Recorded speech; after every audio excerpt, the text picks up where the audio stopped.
দাদা গেঞ্জি দাও তো। কিরকম গেঞ্জি লাগে ভাই? নর্মালি ধর।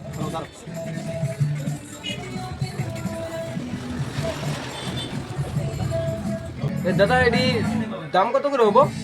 কোনটা, সাদাটা না কালারটা? এই সাদাটা। সাদাটা 150।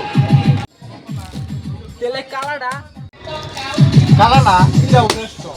अबे साले আচ্ছা তাহলে এই দুইটা কি কোম্পানির মাল? সাদাটা হোয়াইট রোজ, তেলে কালারটা। এটাও হোয়াইট রোজ। দাদা দু অর্ডাই একই কোম্পানির মাল, দু অর্ডাই 150, দু অর্ডাই হোয়াইট রস। তেলে তো এনে ঘুরে পাশে কর তো কোনো তেলে দরকার আছে না? দাদা খারাপ পাইেন না, একটা কথা বলবো। আপনার দেখে তো মনে হয় না যে আপনি গেঞ্জি কিনতে পারেন। কি বলেন এটা? এই অপমান! আমি গেঞ্জি নিতে পারব না। বালের দোকান থেকে আমি নিলামই না, আপনাকে দোকানের গেঞ্জি আপনি রাখবেন।